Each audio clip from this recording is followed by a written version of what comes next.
반갑습니다. 여수입니다.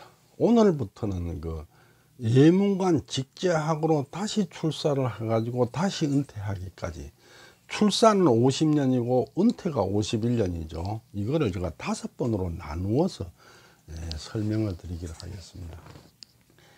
연천공이 그 세종 때는 그 외직으로만 전전하다가 이제 그 벼슬에서 물러났죠.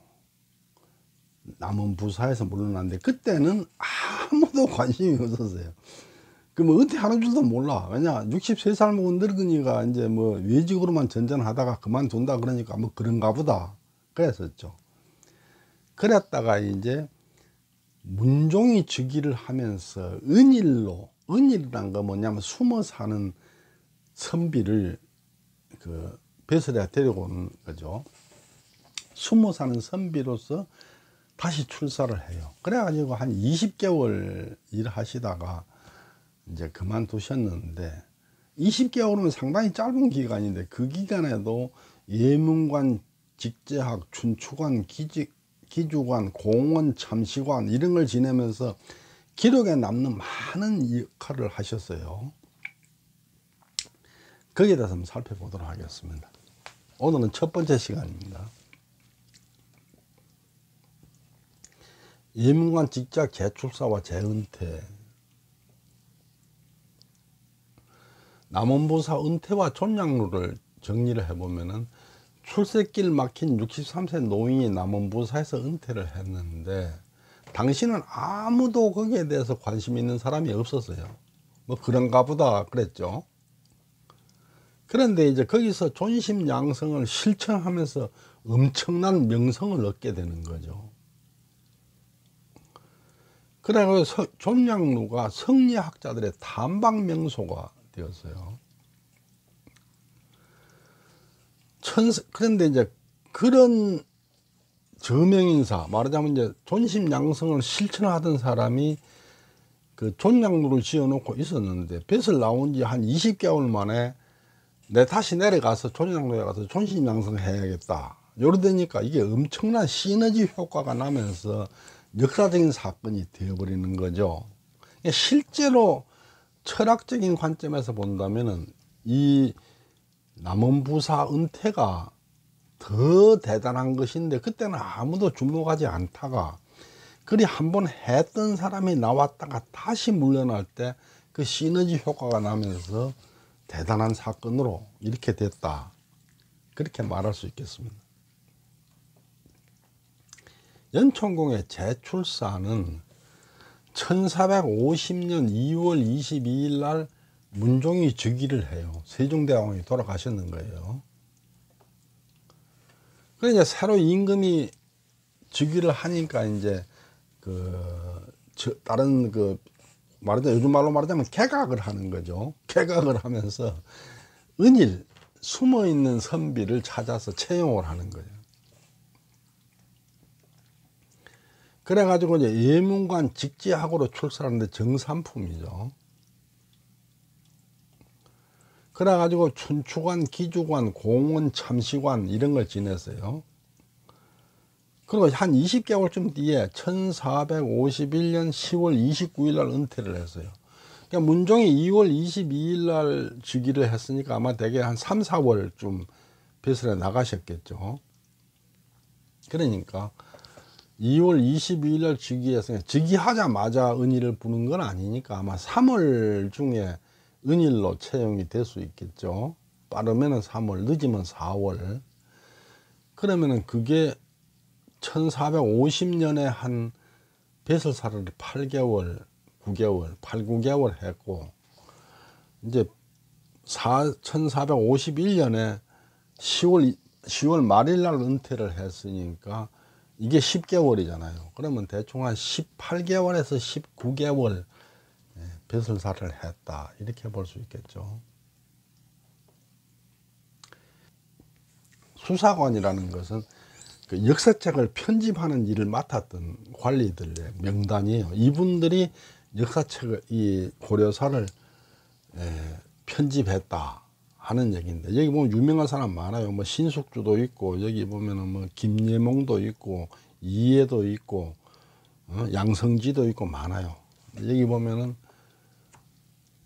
중훈대부 외문관 직제학 겸 춘추관 기주관 신체덕지 이렇게 이제 고려사 편집에 참여를 했기 때문에 고려사 수사관으로 이렇게 수록이 되어 있는 거죠.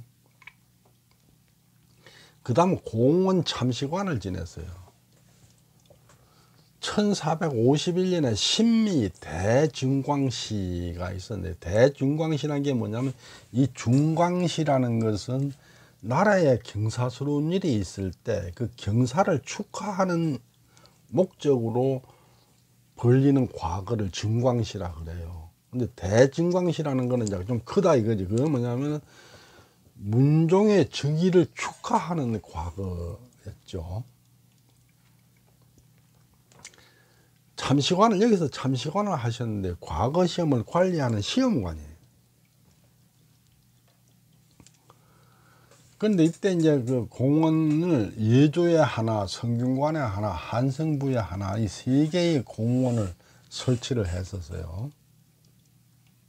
근데 연천공원이 성균관에 설치한 공원의 시험 참시관이에요. 여기에 대해서 공원 장화시서 하는 것을 1451년에 박팽년이 지었는데, 공원에서 함께 어울려 노래한 시의 서문이다 그런 얘기인데, 공원은 과거 시험장을 말하는 거예요. 문종이 즉위하신 원년에 공원을 각각 다른 여러 곳에 설치했는데, 그러니까 문종이 1450년에 즉위를 했죠. 그 원년은 51년이에요. 1450년은 그 문종 즉위년 그러고 원년으로 치지를 않아요. 그러니까 그때는 세종 때다 이렇게 치는 거죠. 첫 번째 시험장은 예조에 설치하여 영의정 하연을 중심으로 예조 참판 박팽년과 집현전 제학 신석조를 고시관으로 삼았고, 사헌부 집의 신숙조와 집현전 부교리 성산문, 그리고 집현전 수찬 서거정을 참시관으로 삼았다. 여기서 고시관 참시관 구분을 하는데 그걸 잘 모르겠어요. 제가 아마도 그 고시관이 더 높은 자리고 참시관이 좀 낮은 자리 같기는 한데 잘 모르겠어요. 고시관은 전체를 관장하는 것 같고 참시관은 각각 그 공원만 관장하는 것 같은 생각이 들어요. 또 한 곳 시험장을 성균관에 설치하여 이조 참판 이사철을 중심으로 채덕지와 집현전 수찬 유성원, 그리고 예조 정랑 강희맹, 사헌부 장령 하위지를 참시관으로 삼았다. 그러니까 이 예조에서는 고시관이 있었는데 이 성균관에는 고시관이 없고 참시관만 있어요. 또 한 곳 시험장은 한성부에 설치하여 예조 판서 김예몽을 중심으로 양성지와 집현전 수찬 이석형, 사헌부 집형 2개를 참시관으로 삼았다. 여기도 고시관은 놓고 참시관만 있죠. 그래서 고시관은 전체를 관장하고 참시관은 각각 그 공원, 각각의 그 시험장을 관장하는 거 아닌가 이런 생각이 들어요.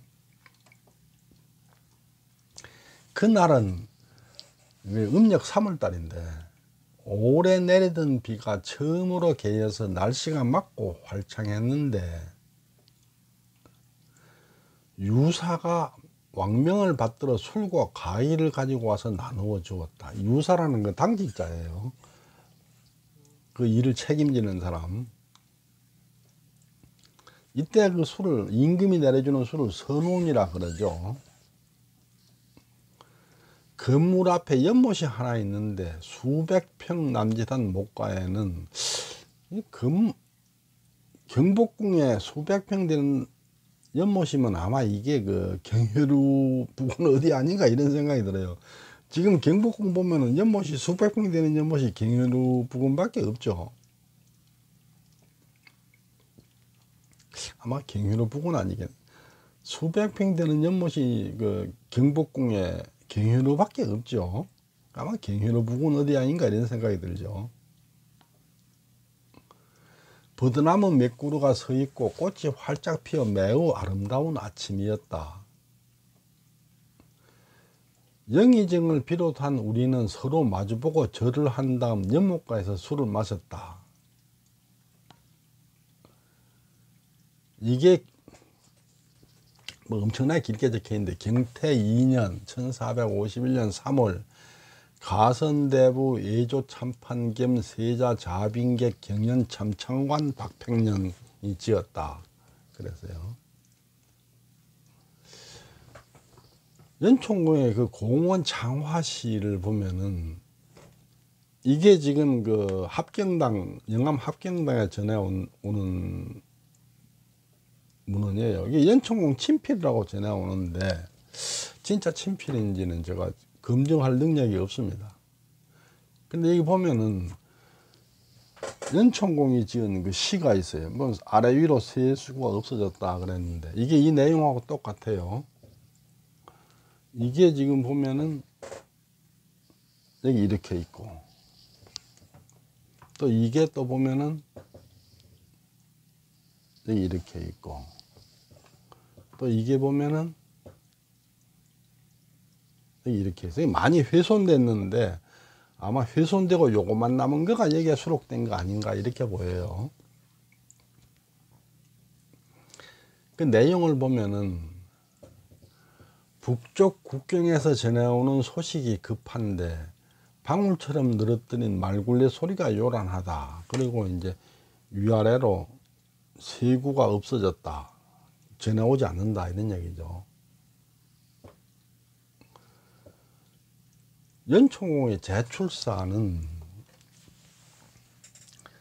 중훈대부 예문관 직제학으로 정산품이죠. 근데 20개월 정도 한 18, 9개월 정도 비교적 짧은 기간을 근무를 했어요. 그러면서도 고려사 수사관, 대증광시 참시관 이런 그 역사에 남을 정도로 중요한 역할을 하셨는 거죠. 그러니까 이제 말하자면 아주 늦게 시작했지만은 아주 정례가 촉망되는 배설살이. 그러니까 한 몇 년만 더 근무하면은 금방 승진해서 높은 배수로 올라갈 수 있는 이런 자리에 있었다 하는 거죠. 근데 이제 배설을 버리고 은퇴를 해버렸어요. 그러니까 사람들이 당신은 조금만 기다리면은 엄청나게 승진을 할 텐데 왜 그만두느냐 하고 이제 계속 말리는 그런 일이 벌어지죠. 거기에 대해서는 다음번에 제가 설명드리도록 하겠습니다. 경청해 주셔서 감사합니다.